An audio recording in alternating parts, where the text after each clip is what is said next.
17 വയസ്സുള്ള മകളുടെയും ബന്ധുവായ 10 വയസ്സുകാരിയുടെയും ദേഹത്ത് പിതാവ് ആസിഡ് ഒഴിച്ചു. കർണാടക കരിക്കാനപ്പറയിലെ KC മനോജാണ് ഈ ക്രൂരകൃത്യം ചെയ്തത്. സാരംഗ് സുരേഷ് വിവരങ്ങളുമായിട്ട്. സാരംഗ്, നമ്മൾ വളരെ സന്തോഷകരമായ ഒരു ദിനത്തിൽ കടന്നു പോകുമ്പോഴാണ് സ്വന്തം മകൾക്ക് നേരെ ആസിഡ് പ്രയോഗിക്കുന്ന ഒരു അച്ഛൻ. ഇതെന്താണ് സാരംഗ്?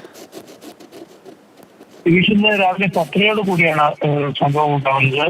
കർണാടക കരിക്ക് സ്വദേശിയായ KC മനോജും ഭാര്യയും തമ്മിൽ ദാമ്പത്യ പ്രശ്നങ്ങളെ തുടർന്ന് പിരിഞ്ഞായിരുന്നു താമസം. അതിനിടെ 17 വയസ്സുള്ള മകൾ കുട്ടിയുടെ അമ്മാവന്റെ വീട്ടിലായിരുന്നു താമസിച്ചിരുന്നത്.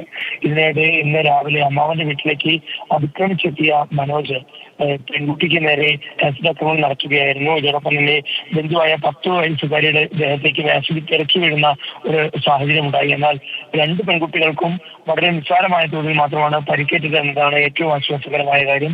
കുട്ടികൾ ഏറ്റവും പെട്ടെന്ന് തന്നെ കാഞ്ഞങ്ങാട് സ്ഥിതി ചെയ്യുന്ന ജില്ലാ ആശുപത്രിയിൽ വെച്ച് പ്രാഥമിക ചികിത്സ നൽകിയ ശേഷം വീട്ടിലേക്ക് തിരിച്ചയച്ചു എന്നതാണ് നമുക്ക് മനസ്സിലാക്കാൻ സാധിക്കുന്നത്.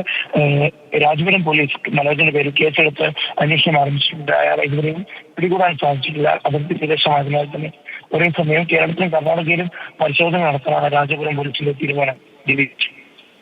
എന്തായാലും ആശ്വാസകരമാണ്. ചെറിയ തോതിലുള്ള പരിക്കേ ആ കുട്ടികൾക്ക് ഏറ്റിട്ടുള്ളൂ എന്നത് ആശ്വാസകരമാണ്. പക്ഷേ സ്വന്തം മകൾക്ക് നേരെ 17 വയസ്സുള്ള മോൾക്ക് നേരെ, ഒപ്പം മറ്റൊരു ബന്ധുവായ 10 വയസ്സുള്ള ഒരു കുഞ്ഞിന് നേരെയൊക്കെ ആസിഡ് ഒഴിക്കാൻ, എന്ത് കുടുംബ തർക്കമാണെങ്കിലും കുഞ്ഞുങ്ങളുടെ മേൽ ഇതുപോലുള്ള അക്രമങ്ങൾ കാണിക്കുന്നവരെ വേണ്ട വിധത്തിൽ നിയമ നടപടികൾക്ക് വിധേയമാക്കുക എന്നതേ ചെയ്യാൻ. എന്തായാലും പോലീസ് അന്വേഷണത്തിലാണ് ഇയാൾക്ക് വേണ്ടിയുള്ള പരിശോധന നടക്കുന്നത്. സാരംഗ് സുരേഷാണ് വിവരങ്ങൾ നൽകിയത്.